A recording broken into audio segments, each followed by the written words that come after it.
And we are live. There we go. Good afternoon. Welcome back to House Transportation here on what is today, Tuesday, February 4th. And we're back up for this afternoon, and we are going to hear about the public transit budget for 2026 as presented by the agency and the governor. Ross McDonald, you are up, and it's all yours. Please take it away. Thank you, Mr. Chair. And thanks to everybody in the committee. For this presentation, I am planning to spend a little bit of time on the overall program structure, and we'll get to the numbers and the impacts and dynamics that are impacting our budget. So again, in Vermont, we have the most well-funded rural public transit program in the country, but it's still not enough. We know that there's gaps in mobility needs for access to jobs, for education, but in Vermont, we are investing quite a bit more than the average rural state throughout the country.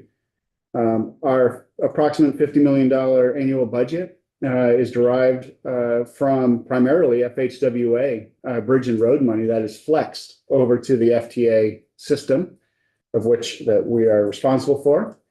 We also add $10 million from state funds to support the non-federal match, in addition to our local funds. And that allows us to put quite a bit of service on the street, both fixed route and also those deviated fixed or demand response services, which are the dial-a-ride or the trips that are needed for those older adults and persons with disability. And we braid that service with similar demand response service with the non-emergency medical transportation program, which is an AHS program, the Medicaid program that is run by the Department of Vermont Health Access. It's important to notice that about $16 million, $18 million a year now that our providers are using to amortize their overheads and to provide services is coming from the Department of Vermont Health Access. And so we feel that it's important to keep that braided system in place for the same call centers, same vehicles, same drivers, same overheads for all of those. We also have a transportation demand management program, a one-click, one-call resource for people to investigate options other than their own vehicle. So we have carpools and van pools and information to the buses and ferries and trains. Last year, we moved the Mobility and Transportation Innovation Grant program to a $3 million program, which started out as a $500,000 program, but we applied carbon reduction program funds, of which we have expended about, or we're about to obligate about $1 million of that $3 million in this federal state federal fiscal year. So what's going on throughout the state? We are incorporating new federal funds. We're applying the carbon reduction program funds for operations for the first time. That's $3 million.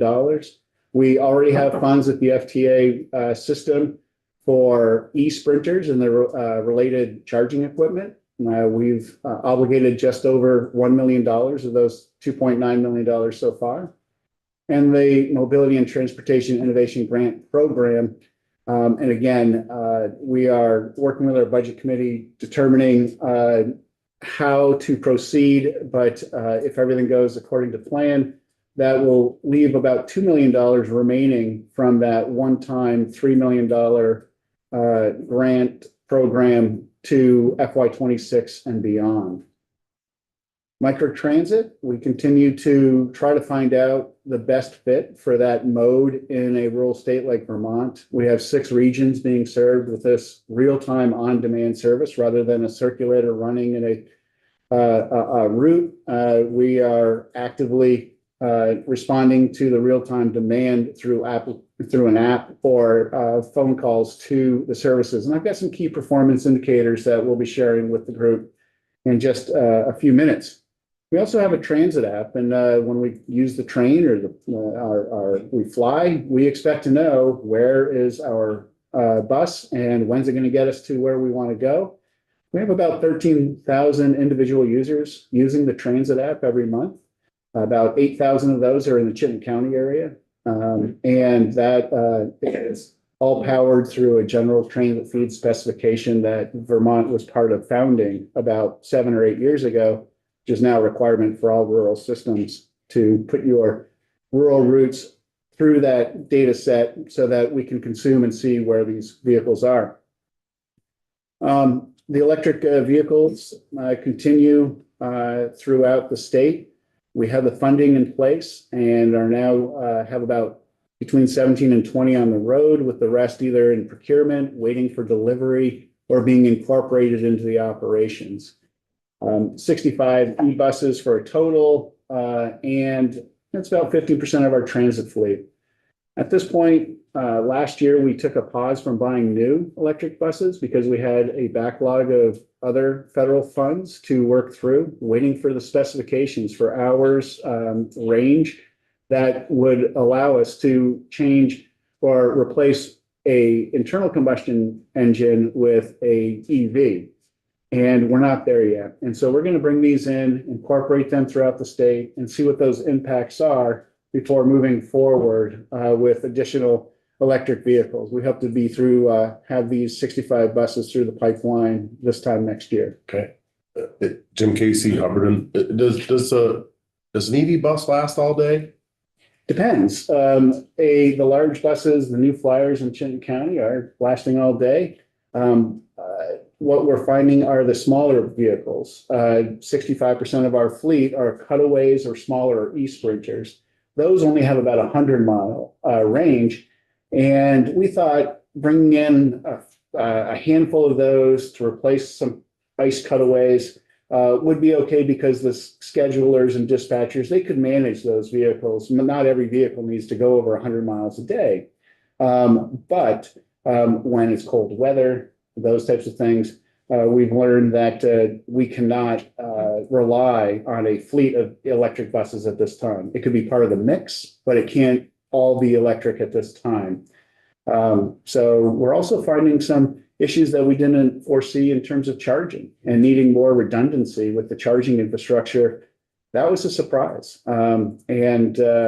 So last year we did a $2.9 million fit up, one-time award from a competitive FTA grant to do more of the switchgear, the transformers, the electrification, charging structures to kind of fit up and better accommodate these 65 vehicles, and then also with an eye towards scaling up in the future. You were able to charge those vehicles overnight after you used them all day? Do you have the infrastructure in place to get them charged up overnight? We do, and we each one of these electric bus procurements involve negotiations and support from the local utility, whether it's Green Mountain Power, Lindenville.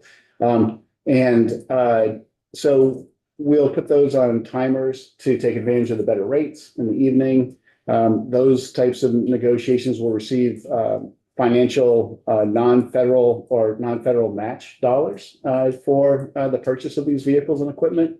So that's been a real bright spot. When I talk about lessons learned, one of the good things is the way the utilities have responded throughout the state.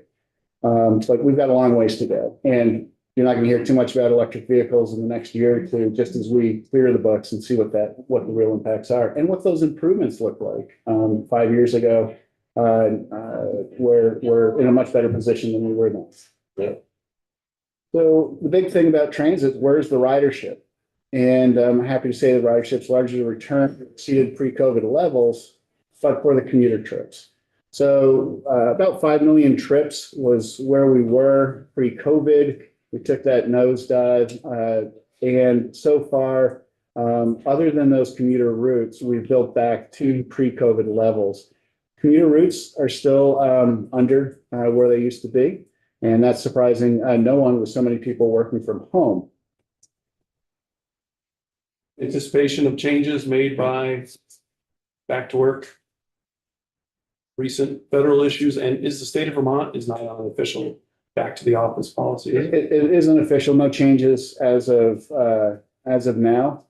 So right now, the requirement is to be in the office at least once a week. My staff, I ask for them to be in the office twice a week for collaboration and those types of opportunities. But we also have somebody in their early 60s as our chief financial person who lives in Morrisville. And I'm very concerned about them asking her to come back to the office 5 days a week. That'll be a retirement notification, and we'll be losing one of our strongest teammates. So there's the good, the bad associated with those things. The other thing with commuters, if they don't need to take the bus, I don't particularly feel that commuter is the best use of transit infrastructure. They're usually for needs riders getting to essential services and shopping. Commuter services are great, but if we revise the commuter services, that may allow for more funds to go to sustain our existing routes, which, we're seeing 20 and 30% increases on miles and per person. So the federal announcements about return to work piece, the immigration and a few other big employers we're going to see that number continue to go up or not, or? But we expect the numbers are up 8%, 23 to 24, and in 25, early indications are we're going to see another uptick. So more and more folks are using the services, and we have service indicator reports for every one of our 112 routes.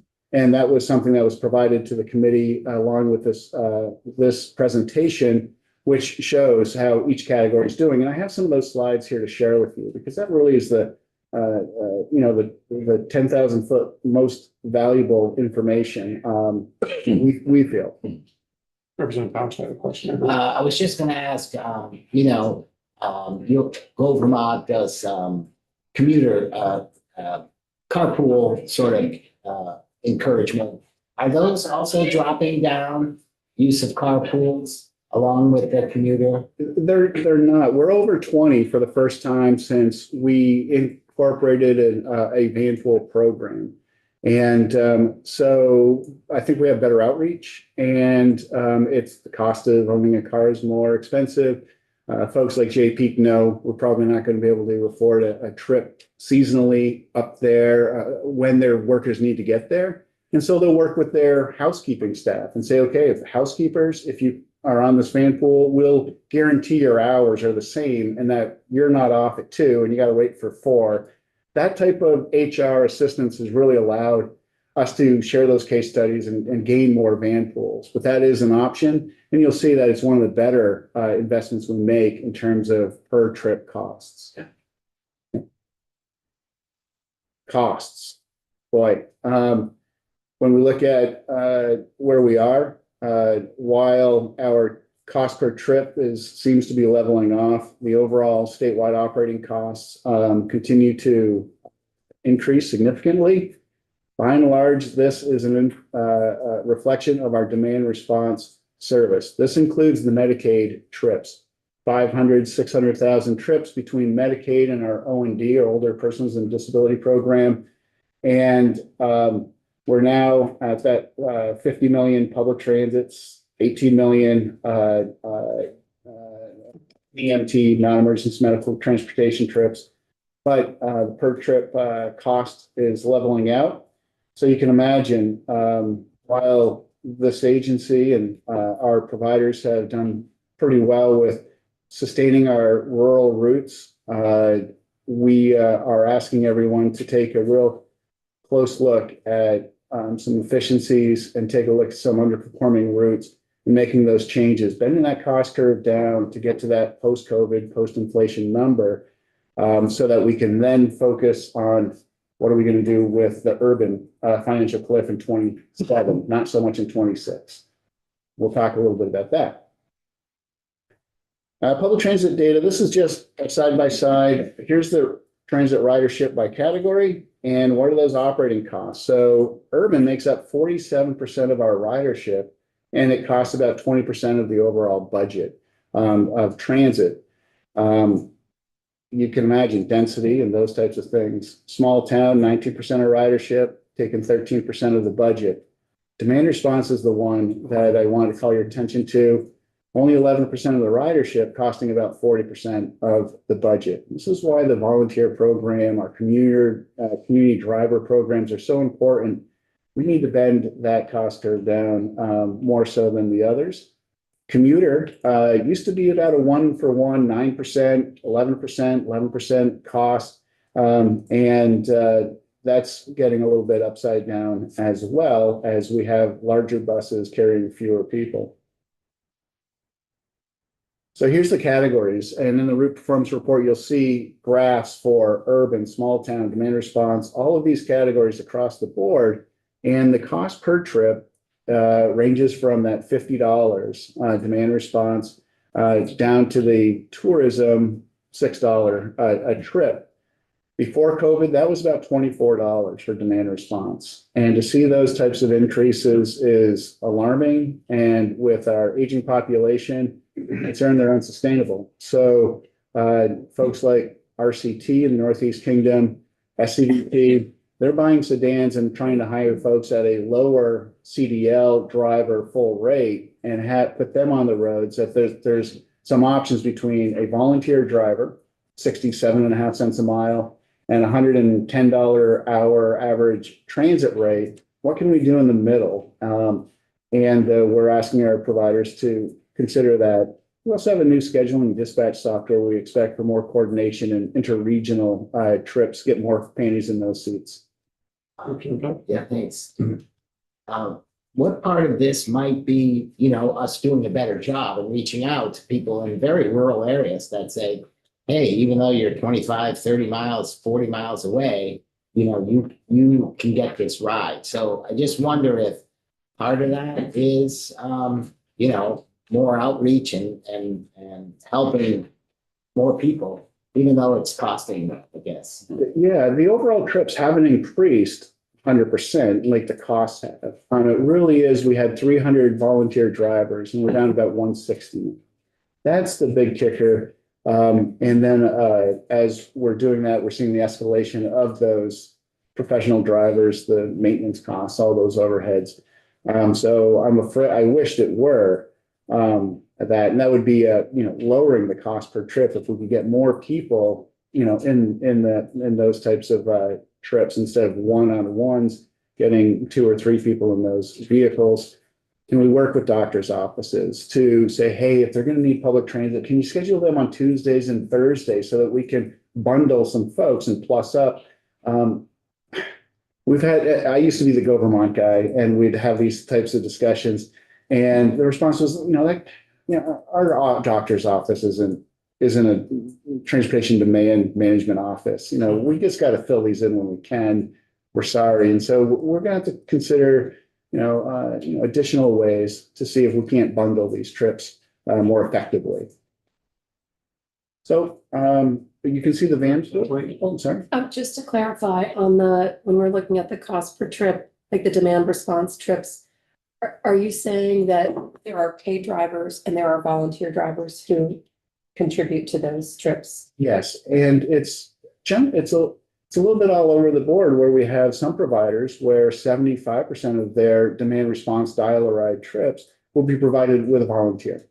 And then we have some that are 25%, of their demand being provided. The real key is to get those calls and meet those demands as best as that provider can.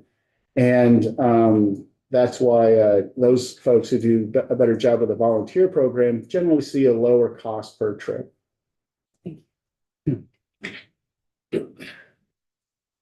Well, this is maybe Chris Keyser, Representative Rowland. This may be way off, but what about I'm going to say the word unattended, automated driver? That type of thing. Is that how is that anywhere in your planning? I know that's a little odd. Well, it's not odd. And I mean, when we thought about artificial intelligence and that ability, you can imagine we're pretty excited to see those options and those self-driving vehicles. I'm not the planning section that has been trying to ascertain how that's going. We've all seen the issues with some of the self-driving vehicles that even though there's only 2, 3, 6 crashes, it's a lot to stomach. So I don't know where we are on the timeline. Maine and New Hampshire have asked us to be part of a discussion at the next conference about autonomous vehicles and where do those fit, and is there a way to investigate that together rather than each state trying to figure this out? Demand response would seem like a natural. Representative. On the costs, so in the urban, that would be Green Mountain Transit. They charge $2 per ride. Is that included in that? Or most rides are $2? This is included in that, it comes off the top, and so you'll see the 615. And some people say, well, I mean, that's where the investment should go, but we're trying to be a statewide program and look at geographic equity as well as, best return on investment. That demand response is available for anybody, anywhere in the state, and is so critical to some of these smaller towns. I'm thinking, Peachum and those types of places. So it's a mix. Yeah. We do not charge fares in the rural Burlington area. They expect to receive, $1 to $2 million, depending on where their rate structures go, to contribute to their budget. In the rural area, we were generating about $550,000 total throughout all the state, where Advanced Transit and RCT were already fare-free, GMCN charging 50 cents a ride. All that media, fare media and collection costs to count and to manage those services really didn't provide the return on investment like it would if you had a more dense system. So Marble Valley and Rutland is considering, would this be a benefit to them for more management of the riders rather than to pick up some dollars? If we get $1 in fares, 50 cents comes off the federal cost and 50 cents comes from the non-federal share between local and state. So we could save $270,000, $280,000 on both sides on that ledger. We may get there in the next couple of years, depending on how tight things get. It will cost about $1.5 million in fare media to generate that $500,000 that first year, and then a couple $100,000 after that. So this program never makes any money then? No. Well, this is a subsidized program. That's correct. We call the money is fare box recovery, and so the Link Express that used to, before COVID, would generate about 35% of the cost, and that was really held up as one of the better small urban programs with a 35% fare box recovery. In the rural side, if we were doing the fare structures like we had pre-COVID, we're talking 3 to 7% fare box recovery with all of those overheads to manage those dollars. Again, we're not against it. It's just at this point, when we went fare free, we haven't moved back to fares. And was it during COVID when you went fare free? Well, as I mentioned, RCT and Advanced Transit were already fare free because, Dartmouth Hitchcock, Dartmouth College, they made some donations. They were able to reduce the fares to 0, and they got a 17% increase in ridership. So many years ago, this committee charged us with looking at what are the best ways to get more people on transit. And one of the things that came up was pretty high on the list was if you don't charge fares to those in the rural areas, they don't have that anxiety of, is this cash? Do I need a card? Where do I get that card? Just also the value of transit in Burlington is quite different than the value of transit along Route 2. You can live in Burlington using the transit system. Very rarely do we have other communities where you can live with the level of service being provided. So in addition to your car, can you reduce your VMT by getting on the bus? And can we make that easier, more inviting, Wi-Fi and those types of things? So every year, the route performance report identifies routes that are not meeting the acceptable or successful thresholds. And last year, when we put this budget together, we were looking at about $1.5 million shortage between what we were getting in the past spending down all the COVID dollars, and to sustain all of our services on the rural side, we were about $1.5 million short. So we received $3 million in carbon reduction program funds.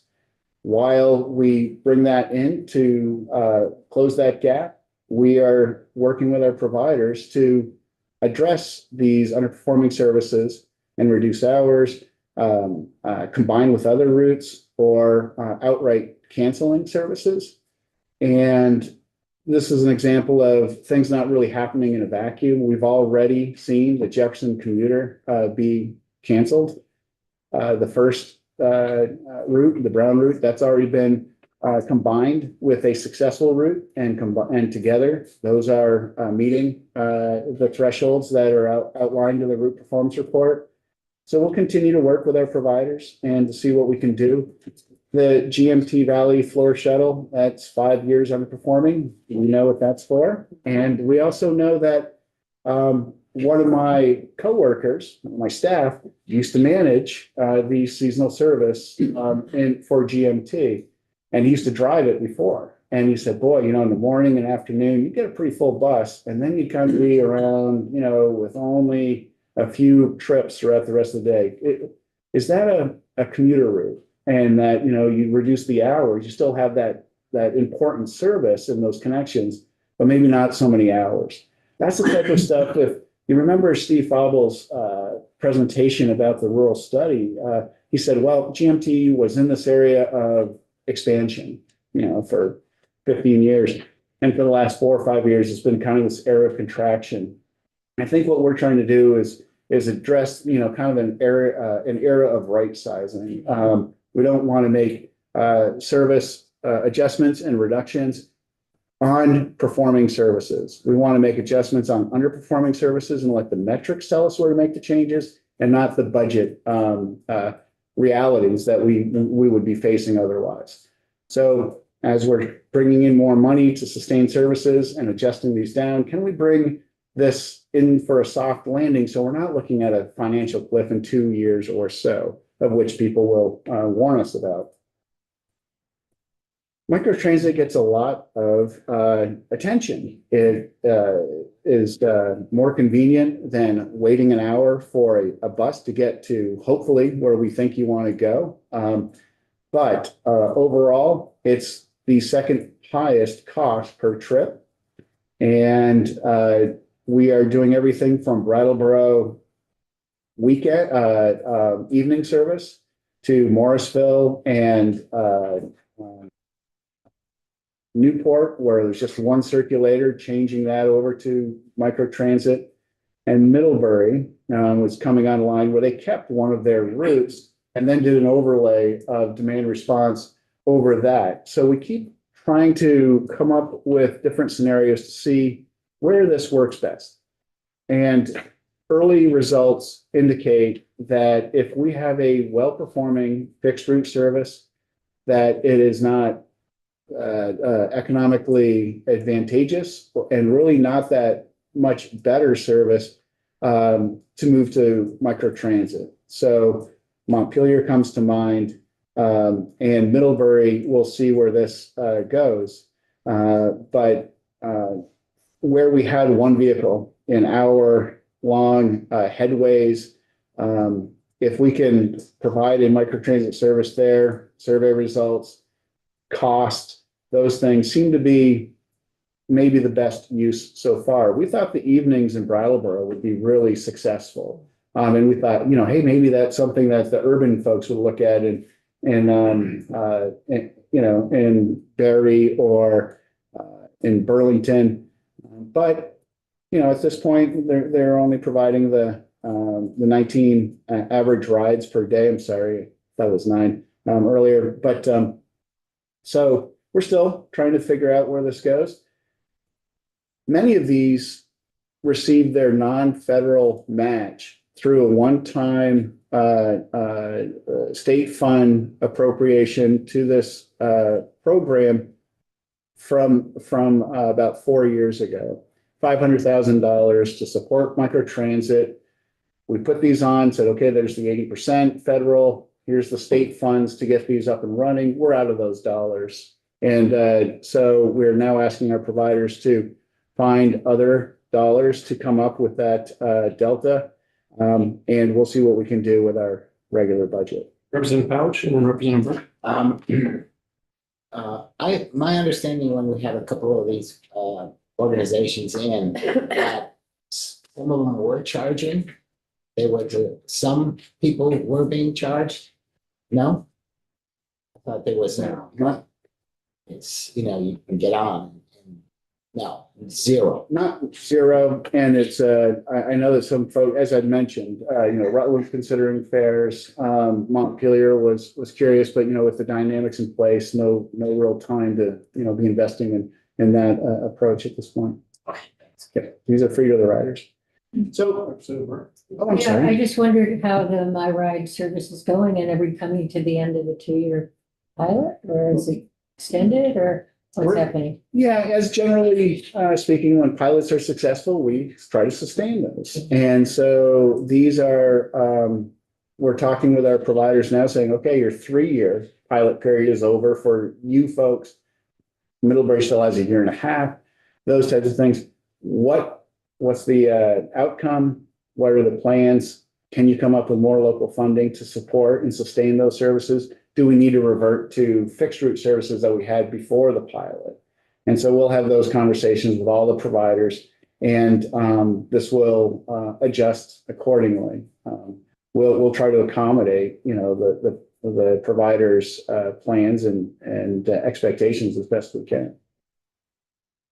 Thank you. Do these drivers get tips? Is that a way to sort of try to attract them? Do they, tips are encouraged? No. I haven't seen that. I know that I've been on some buses being ferried along, parks and those things with a tip jar. Oh, I mean, not so much for the bus, but we're talking about like an Uber, that's probably more app-based model tip drivers. I just wonder if that's one way to recruit if you're driving. It's interesting. Yeah. So I'll drop you off a mile away. Imagine. Fair deal. You hand out a tip. Imagine that's gonna be real the popular. needs, right? Well, so it's important to know that when I took this job from my predecessor, Barbara Donovan, who I worked with for 9 years previous, the total budget was $36 million. And now we're looking at a $53 million budget. And we wanted to track, we have electric vehicle projects, we have other pilots, capital projects that can kind of skew the numbers. And so we decided to take a look at the core budget by provider and look at the historical awards. When people say, well, what about GMT Urban? Where'd the money go? Well, I did want to just show pre-COVID and during COVID and post-COVID, we've been mindful to maintain the level of support that they're getting with the larger pie, so that, the folks who are getting 19.5% of 22 million are getting 19.7% of 33 million.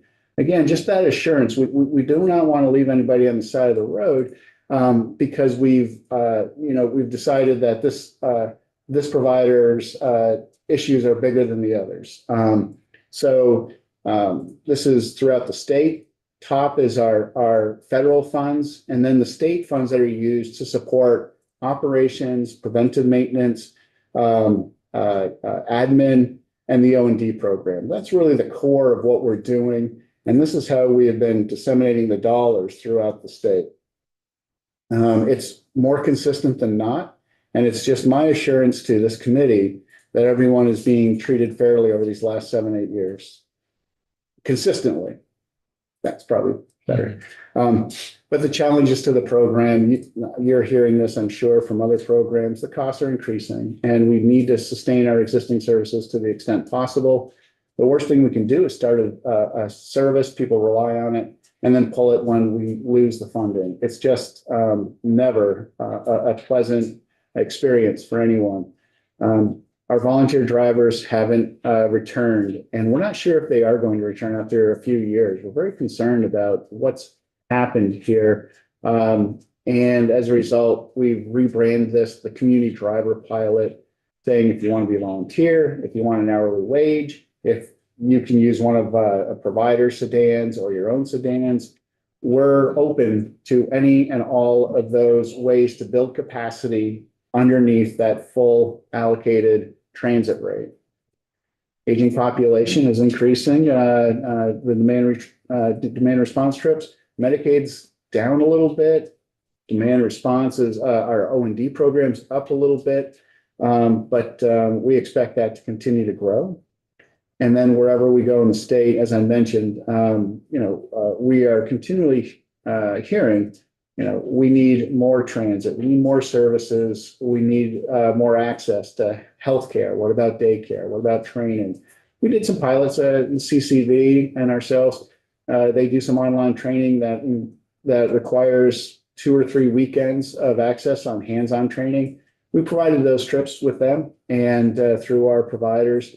And again, just trying to look at the onion layers of what are those most high demand needs, return on investment, all these things, and how can we do more with our current services and budget.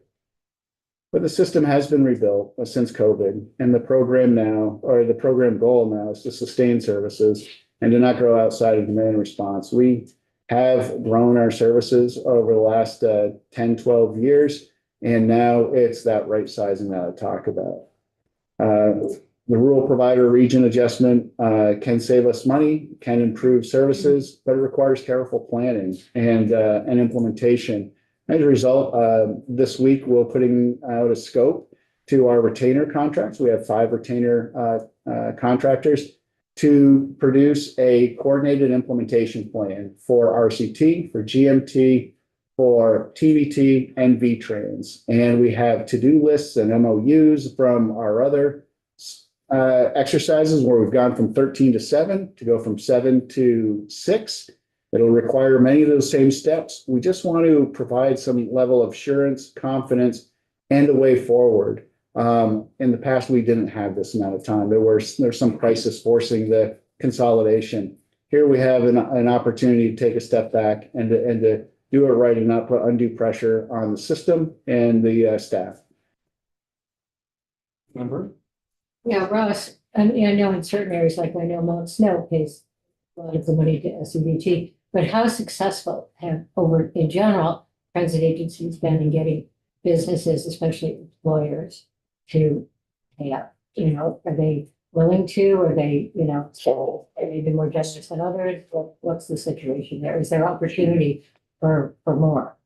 Well, there probably is an opportunity for more. Each of our providers have a funding plan, and some focus on the communities they serve. RCT comes to mind. They don't have a lot of businesses and those types of things. So they focus on the communities and the town meetings and those types of things. Folks like SCDT with Stratton and Mount Snow and Okemo, they work very closely with those folks, and they try to generate enough dollars for not only the local match for their services, they'll provide contracted services and take those dollars and use any of those for their non-federal match. So it's TVT also does a very good job with their community outreach. Generally speaking, what happens is the town will be told, we provide this many trips for this many people in your community. It costs this much money, and we would like $500 to $5,000. And generally, it passes because when you look at that percentage of contribution, it's relatively small. So it's there is no unified way to pay for these services. Generally speaking, everyone is asked to come up with 20% of their budget with local funds. And we average anywhere from 11, 12% to 20, 21%, depending on the year and the contracts and those types of dynamics. Thank you. Sure. We also have opportunities, which is we're updating the public transit policy plan. We have an outstanding survey for our human service coordination plan. We bring those together because you can't have one without the other. And why have two plans when you can combine them? And so we're assessing microtransit. We're revising the electrification schedule. We have the older and persons with disability survey results to incorporate and to try to help us set the stage for the next 5 years, the priorities, the opportunities. Always looking to improve passenger amenities. Yes, you need to be able to use your phones on the bus. Buses need to be comfortable and clean and reliable. And we've placed many bus stops that have, a different look that hopefully reveals or reflects the community. And using that as a placemaking area. Again, having the community show respect and a value of their riders. We think that is also something that helps the overall transit system. We do have a new scheduling and dispatch software project. Told once that's incorporated, it'll be easier to coordinate trips across regions. Again, we need folks to get out of this vehicle and get in this one so that we can save some monies on that combined trip. And the opportunity is to implement that rural provider region adjustment. We do need some help from the legislature. The GMT is the only provider that has its communities outlined in statute. And if we remove that outline of those communities, even if we went through this adjustment period in 5 months, said, wow, this is actually going to be more expensive. It's not going to work. GMT's done such a great job. It wouldn't prevent us from moving backwards. It would just give us that flexibility to make changes, to move 1 or 2 communities from one area to the next, like we do regularly throughout the state.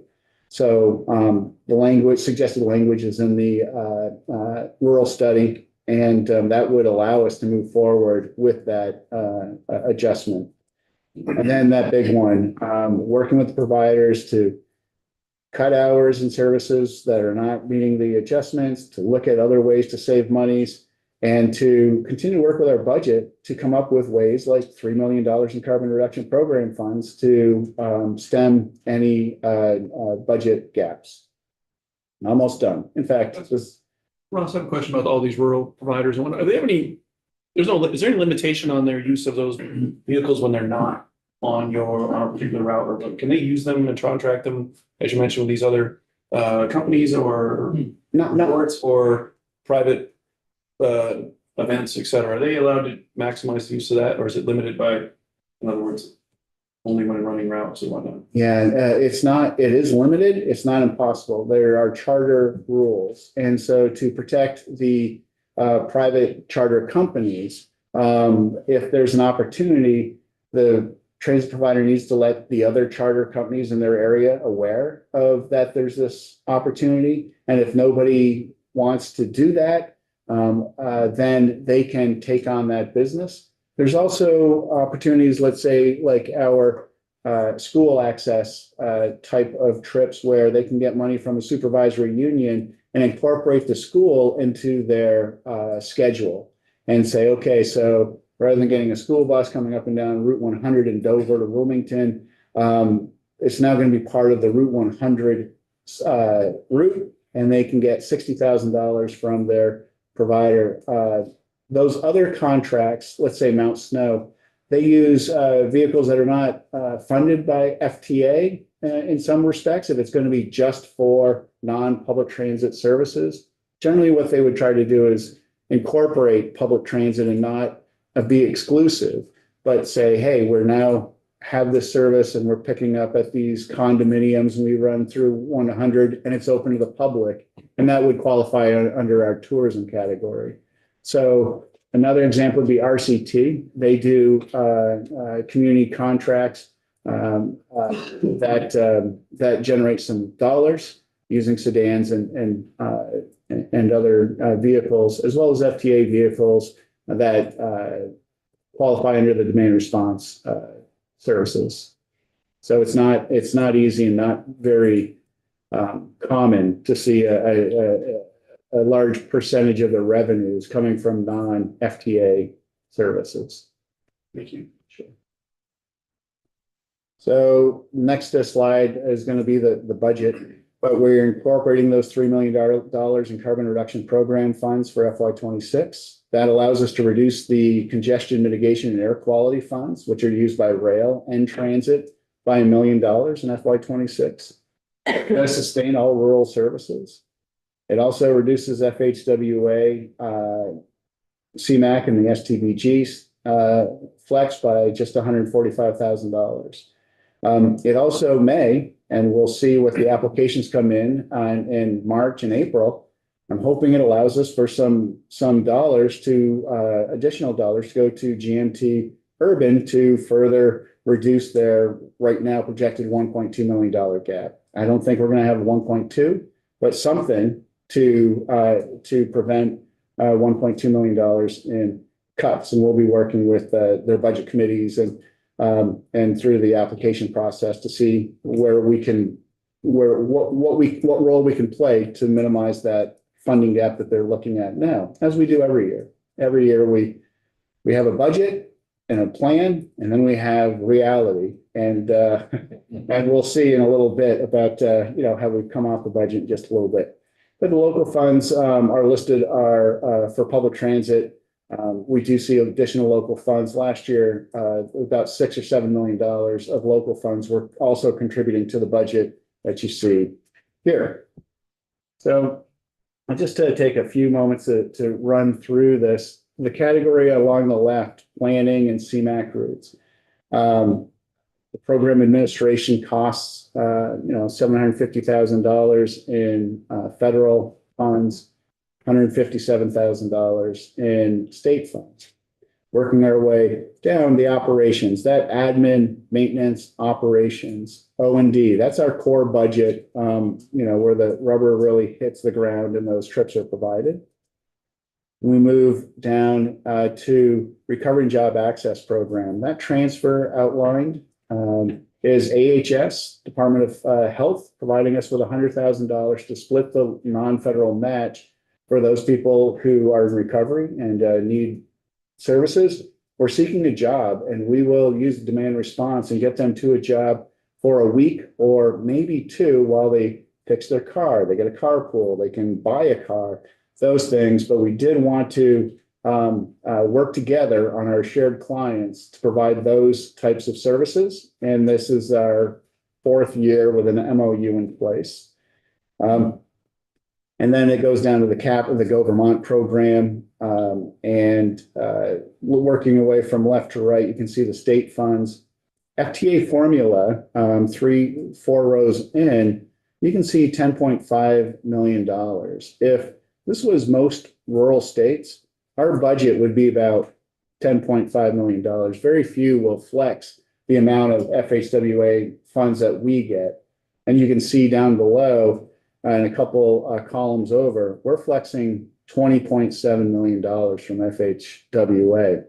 And that covers almost all non-operating costs, except for those CMAQ routes. So when we look at the STBG CMAQ column, $4 million in CMAQ routes, that is at 80-20, 80 fed, 20 non-fed. When we look at state match for transit agency operations, that 5.7, that's about all we get in our 5311 operations. Most states would have to use that for operations, admin, PM, demand response services. We use it all for operations, but it's at 50-50, 50% federal, 50% non-fed. We have moved some of our services to CMAQ routes for the 80-20. We want to federalize to the extent possible where we can. And we have found that if we flex carbon reduction funds to the transit system, they can be treated like CMAQ dollars at 80-20. So it's likely that we'll be able to use those dollars to sustain our routes in 26, and if there's anything left over, maybe into 27. Capital assistance. If we look at that column of STBG CMAQ, there is no capital assistance listed. That used to be about $2 million, $2.5, $2.8 million a year. That is now up the chart in being supporting admin and maintenance, the O&D program. So we really do need to rely on that annual competitive 5339 FTA grant. And this year we'll be asking for a bunch of vehicles to try to reduce the number of vehicles in poor condition. Our state policy goal is 20% or fewer are in poor condition. It's bumping up against 30% now. We've spent some money in EVs. We haven't gotten them in. We would like to have a few $1 million for cutaways and a few large buses. We don't have those monies anymore. So that is something to amplify here. The $10 million in state funds, that first column, that is $200,000, just about $200,000 more than last year. That's not easy. It's hen's teeth. Everyone knows it's tough. But our budget committee was swayed and was able to maintain with a little bit of additional state money. What you can also look at GMT Direct, that is down below underneath the rural program. And we have a $4 million budget. If you see FY25, that was 3.5. For about 8 years before that, it was 3 million. And our budget committee would always say, you know, it used to be 1.6. It's 3 million. I mean, can't go higher. Well, now it was 3.5 and we're still short. This year, we didn't provide $3.5 million in 25 to the urban program. We provided 4.1 million.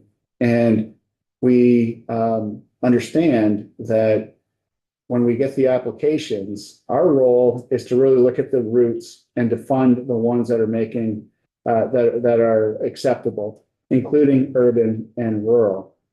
But when we look at how we're funding everyone, we just can't rob Peter to pay Paul, and we are asking GMT to find efficiencies, make the route reductions, and that every year we'll see what we can do.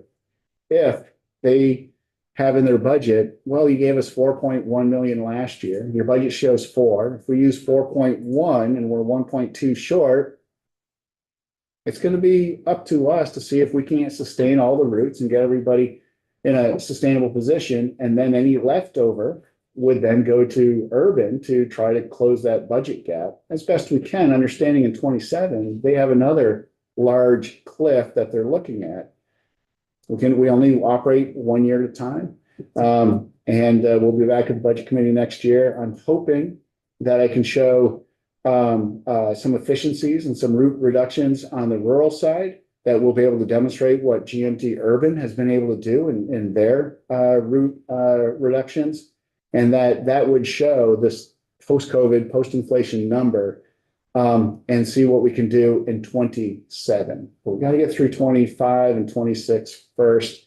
And that is the plan moving forward. When you see the 6.2% reduction or the 5% reduction, that is almost entirely because that MTI one-time $3 million that were received, that isn't going for transit services. So to have that for the next 2 or 3 years of MTI, it's looking like it comes off the budget, but it really is for a TDM program outside of what we do, our bread and butter, which is transit services. I'm very happy that the MTI program continues to move through these projects. But if we had to prioritize, it would be sustaining public transit services over some of these MTI programs. And that's the budget. And obviously happy to have any discussions. Representative Case? I don't understand how you guys operate along. I have a business, right? And I can't operate my business that way. It lasts about 3 weeks. I don't, we're wondering where the money's coming from. We got to charge riders. Don't you think? I think so. I just don't know how you can go along with a business that doesn't make a damn dime. I don't understand how you do it. I guess Vermont, that's what we do. I guess we fund things that, to me, doesn't make sense. I mean, I've got a car. I got to pay to go to drive it. If somebody wants to ride, I'll give them a ride. But I mean, it just seems to me like it's just, I just get disgusted that we're sitting there just throwing all this money. I realize we're getting people to where they gotta go, but years ago, it didn't used to be that way. How did we get to be so dependent on the state? It's ridiculous. I'm sorry, that's just the way I look at it.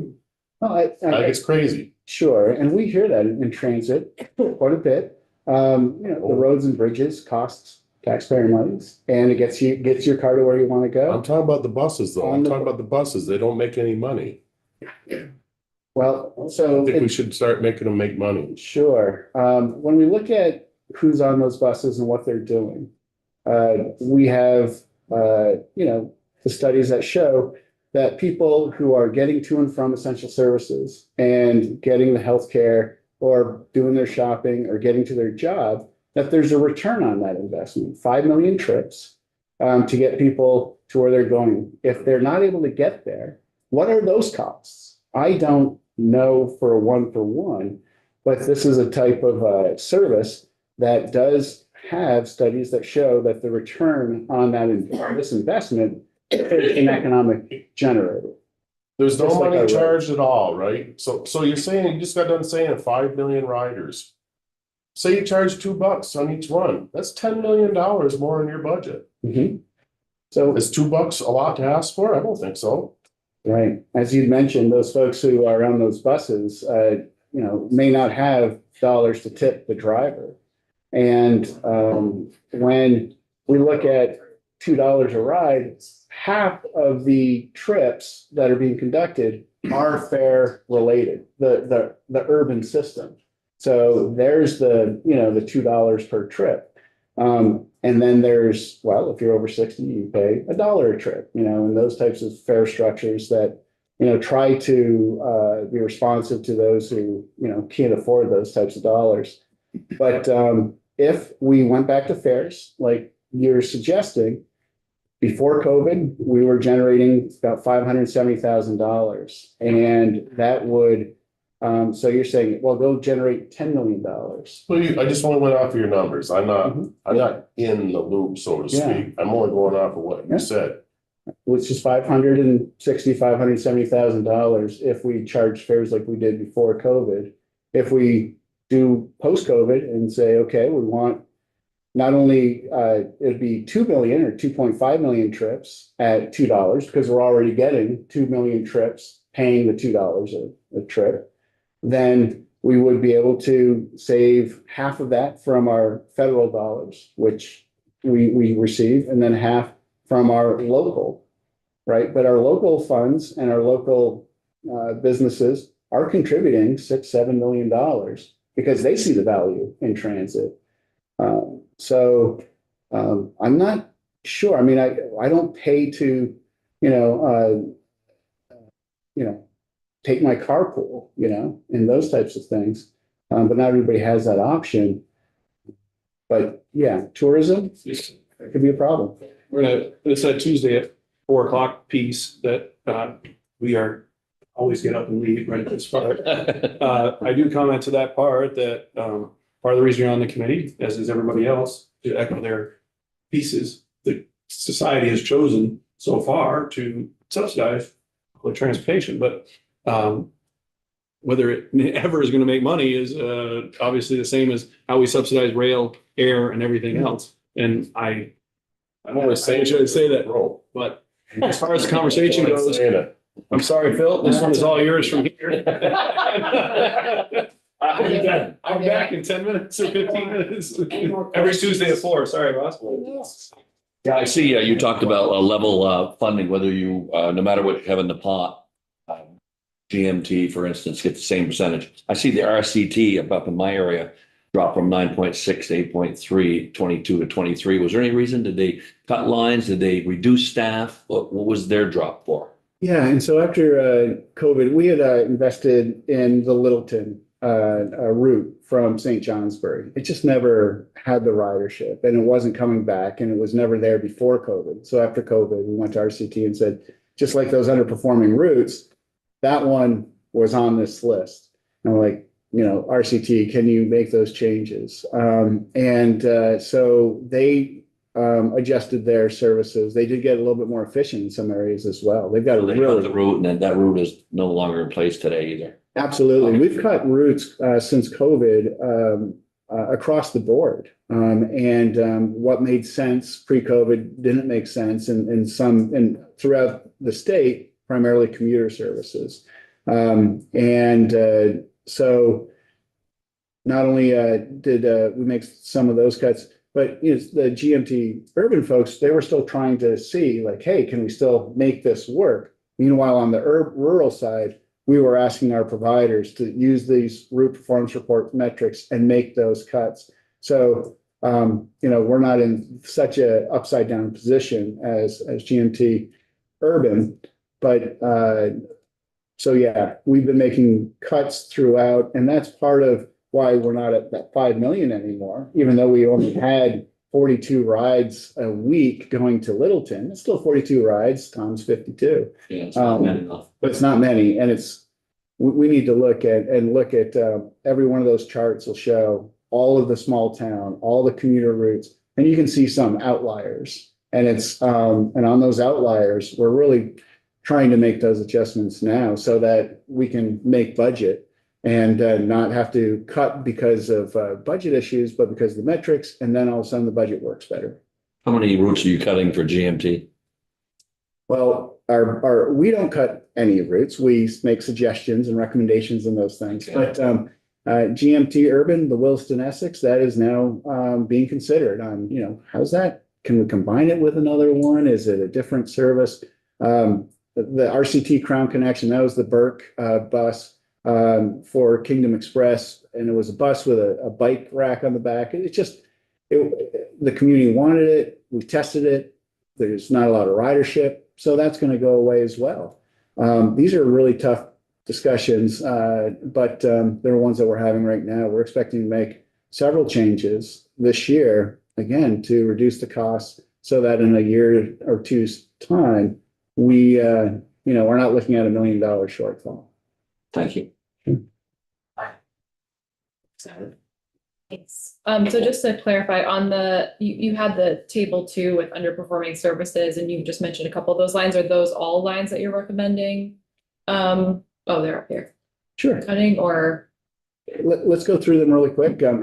This is what we get to do is Brattleboro Blue Line. That is part of a red, white, and blue Brattleboro service. Red and white really perform well. The blue line doesn't, but in Brattleboro combined, it's close. And so we go, well, okay, the blue line makes sense. They will see what they can do to increase ridership along that corridor. It's not going to be cut. Springfield in-town. SCVT trying to generate funds to move from an in-town circulator to microtransit. If they're not able to do that, what can they do to improve ridership first? That's the first thing. Can you improve ridership? And if they can't, well, then is it hourly reductions? We may be in a position where we start thinking of days per week and not Monday through Friday. It could be a Monday, Wednesday, Friday and save 20 points off the top, those types of things. TVT Middlebury, that's where they just introduced the microtransit overlay. We're going to have to let that go for a year and see what that looks like when the market adjusts and the demand adjusts with their new service. TVT Thetford Connector, this is serving the Upper Valley. A lot of, nurses and college folks, they probably have car options. That may be a cut. But the board at TVT will determine what they can do and then what we can afford. Jeffersonville commuter has been cut. Westover, that's an evening service for Mount Snow. That is going to be cut. And it was a $16,000 cut because it was just running a few hours, a few days a week. The 89er, we're going to be asking TVT to maybe cut that one. We're asking them to fully consider our options there. The urban folks are furiously trying to figure out how to not only deal with this particular route, but all their routes and gain efficiencies. Randolph Circulator, there's not much we can do there. They want to go microtransit. We can't afford it. They're wondering if they can't bring those numbers up. It's only in its first year of underperformance. And I'm told in 25, it would be performing. So you go, okay, well, let's, no reason to make a cut if it's trending positively. Bradford Circulator, we're wondering if that's one of those Monday, Wednesday, Fridays. And to save those dollars. GMT Valley Floor Shuttle we talked about. Based on our experience, we're wondering if that could be considered a commuter route and not have it running around empty most of the other rest of the day. Crown Connection will be cut. So that's where we are. It'll take a few months to go through these discussions with the boards and to hear from the planners and the organizations on what they want to do. Thank you. Yeah. I appreciated your taking us back to when you were charged a couple of years ago by this committee to try to figure out what would increase ridership. So that kind of explains a little bit why there hasn't been any, so much of this has been at no cost for riders. But I don't disagree with Representative Casey's comment that that there might be some opportunity to charge for ridership in certain areas where we're not doing that. When I look at the Valley Floor Shuttle, which is in my neighborhood, and just some anecdotal, I mean, I typically try to ride the bus a couple times a season because I like the social part of it. And I also just like to see how the bus is working. And I have to say last year when I did that, the bus just never showed up. And I know you have that new, you're supposed to be able to track it by your phone. Yeah, So I can't quite remember what happened, but I waited for a long time and then I just got in my car and drove to the mountain. But the other thing about the Valley Floor Shuttle, there used to be a Saturday night special. There used to be a New Year's Eve, because the Valley does not have taxi service. We do not have Ubers. So there is no way to get around unless you drive your car or use the bus. And the bus no longer runs after 5 o'clock in the evening. And it is there are a lot of tourists there on the weekend for the ski mountains. And I feel like there's a real opportunity to charge for a Saturday evening or in holiday service, and people would get a sober ride home. It doesn't go everywhere, but I think there's opportunity there. The other thing I would say is that, Mad River Glen used to be on one of the GMT routes in the Valley and is no longer. And I believe that's just because they don't pay towards the cost of it. Sugarbush has been a big benefactor of the bus and continues to be, but I think that's also a missed opportunity. There are a lot of skiers who go to Mad River Glen and it's 2 miles further up the road, and we're just missing that ridership opportunity. So I feel like there's some opportunities, at least in our area, to charge at certain times and to just be servicing the community in a better way. Those evenings and that additional service you talk about, those were removed from service because there wasn't the opportunity after 5-7 years of running those buses. I know that, when I go to the hill with the family and I think about the ski equipment and waiting on the side of the road to get on the bus, and then the kid wants to go home early, it's a lot. Kind of a different situation. It's a lot. Yeah. Stowe, that has really great ridership. That's a congestion mitigation piece, Absolutely. right? Yeah. And so And you have to pay to park now, don't you? and you have to pay to park. Mhm. And so that one's always worked pretty well because of the sticks, right? And so when we say, hey, we have HOV lanes, high cost of parking, those types of things, we don't have those to push people out of their cars. And one thing we found through that study was that it's not a cost or an environmental reason to take the bus. People don't take the bus because it's the convenience factor. It's the freedom factor. It's the agency factor of having your own schedule. When I would go to companies like Darn Tough and say, hey, we have this van pool, we have this carpool program. What do you think? They go, I just want to generate enough money so I have my own car. I sit on the homeless shelter task force. And most homeless folks show up in a car that they would rather have a car and live in it than have an apartment and not have their car. And so the car is really, and the way our land use is and everything else, it's king. And it's been very difficult to get choice riders on our system. It's the needs riders. And if we are going to see you know, a budget reduction or a service reduction, we have to focus on the needs riders over the others. And, you know, in tourism, it works pretty well. The cost is good because it's just there when the people are there. But the valley floor has been an issue for 15 years. Yeah. And we still have it on, you know, for 5 years, it's been underperforming in the tourism category, which is a pretty,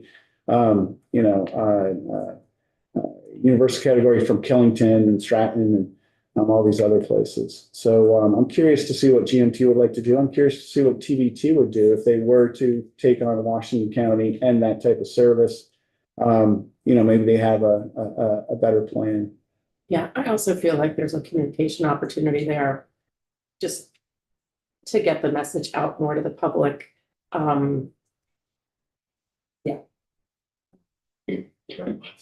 Yeah, you said 65 out of 400 are EV buses. What's the difference in price between an EV bus and a gas? About twice, What is it? about twice as much And what's that per number? unit. A Cutaway would be about 300,000 instead of 150. A large bus could be 800,000 instead of 660 on a larger bus that you'd see in Burlington area. The Sprinters are about 165 rather than 90. Because those cutaway buses I mentioned, we haven't seen any of those come online with better specs than the e-Sprinter. So we've changed the scope with our FTA managers and said, hey, instead of cutaways, we're going to get e-Sprinters. They're less expensive, have the same specs as the cutaways, and we're going to wait for better options. So right now, we'll clear the pipeline on those larger buses, the e-Sprinters, and wait for those better specs and lower cost. Those buses were all purchased with low and no emissions program funds, which will match up to 90% of the vehicle instead of 80 or 85%. And we've also used some VW settlement money to pay for the non-federal match on 17 buses that GMT was agreed to take on. And so we've used different monies so it's not coming off our budget the way it would normally with the ICE vehicles. Thank you. Yeah. All right, we're running out of time. Are there any more questions? Ross, thanks. We did have a discussion here about this committee's been asked, as I assume every other committee, like, how might you impact education? Because that's the big topic. And obviously, transportation around education is a big thing. And I expect we'll maybe like to get you back to sort of talk about it or bring into this committee what we know about what other people are doing, what studies have been done, so that we can understand the possibilities going forward. Well, thank you. And right now last time we looked, we're serving 39 schools now, which are part of public transit routes where they make sense. I think you'll have Jim Moulton, Yes. CVT in here. Yeah. They do a very good job. SEVT has also done a pretty good job. We call that tripper service. There are rules to bifurcate, school buses and public transit. We have a lot of schools being served by public transit. We have no public transit being served with the school bus system. Very few folks want me to get on their What a surprise. bus, Right. with their kids. Yeah. I don't know why, but but that is something that looking forward to discussing. And it's something that most people take a look at in transportation, like school buses and transportation and public transit buses. Where's the efficiency? Yeah. And it's something I'd love to explore with this committee. Sounds good. And unless there are any more questions, we'll close for